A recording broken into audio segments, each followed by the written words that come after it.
Monsieur le Président, je souhaite tout d'abord remercier l'envoyé spécial pour les Grands Lacs, Monsieur Ranxia, pour ses propos, et ses analyses et ses propositions que nous appuyons.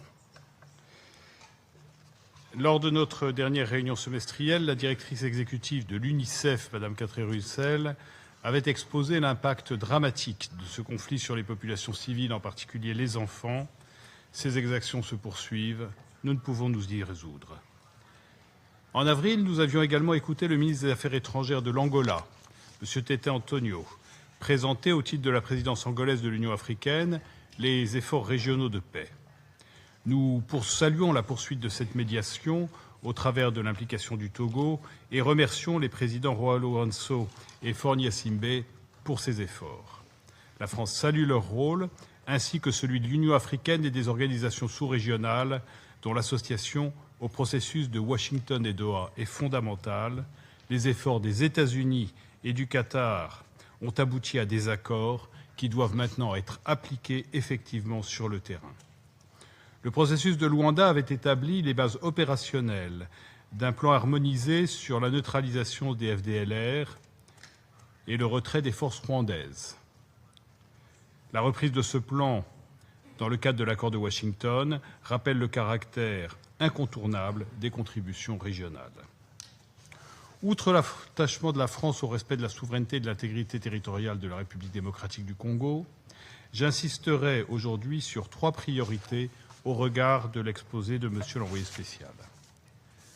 Tout d'abord, la France condamne une nouvelle fois les attaques des groupes armés contre les civils, la dégradation de la situation humanitaire et sécuritaire, les discours de haine, et elle appelle tous les groupes armés à y mettre fin. Il est intolérable que se perpétue un système dans lequel des accords de paix sont conclus mais ne sont pas suivis d'effet.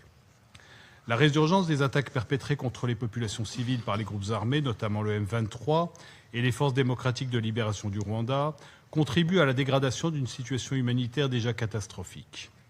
Les ADF affiliés à Daesh multiplient leurs attaques terroristes contre les populations civiles dans le Grand Nord et en Ituri.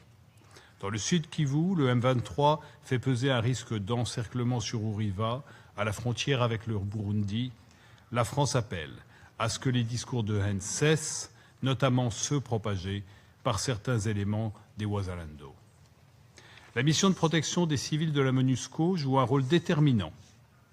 Cette dernière doit donc disposer de la liberté d'action nécessaire et des moyens adaptés pour une mise en œuvre sans entrave de son mandat dans l'intégralité de sa zone d'opération, notamment dans son volet offensif face aux exactions des groupes armés. Gardons cela à l'esprit dans les prochaines semaines.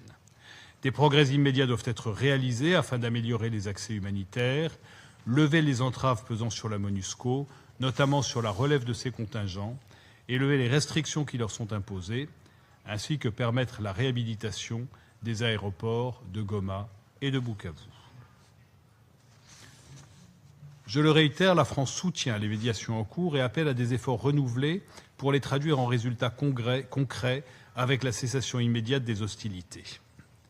L'implication du Conseil et de l'ensemble des partenaires régionaux et internationaux est centrale, afin d'enjoindre les parties à honorer leurs engagements pris dans le cadre de l'accord de Washington agréé le 27 juin et à respecter la résolution 2773 adoptée à l'unanimité de ce Conseil. Je salue à ce titre l'annonce des forces armées de République démocratique du Congo appelant les forces démocratiques de libération du Rwanda à déposer les armes et à se rendre aux autorités congolaises ou à la MONUSCO. Il s'agit d'une étape importante dans la mise en œuvre du plan de neutralisation des FDLR, dont la concrétisation est désormais primordiale. De même, la pleine mise en œuvre de la résolution 2773 doit être assurée, s'agissant notamment du retrait des forces rwandaises du territoire congolais et de l'arrêt de leur soutien au M23. Enfin, la recherche d'une paix durable implique de ne négliger aucune dimension de ce conflit. L'envoyé spécial l'a rappelé, cela passe par des réponses aux problématiques liées à l'exploitation illégale des ressources naturelles, aux déplacements forcés, aux discours de haine, à la lutte contre l'impunité, au respect du droit.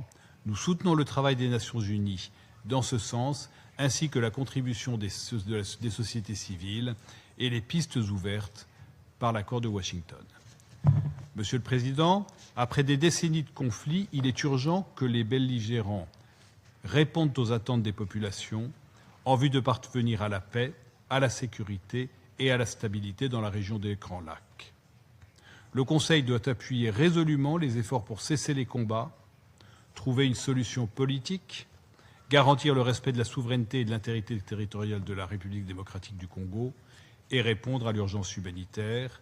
C'est le but de la conférence de soutien à la paix et à la prospérité dans les Grands Lacs, co-présidée avec le Togo, médiateur de l'Union africaine, que la France accueillera le 30 octobre à Paris. Je vous remercie.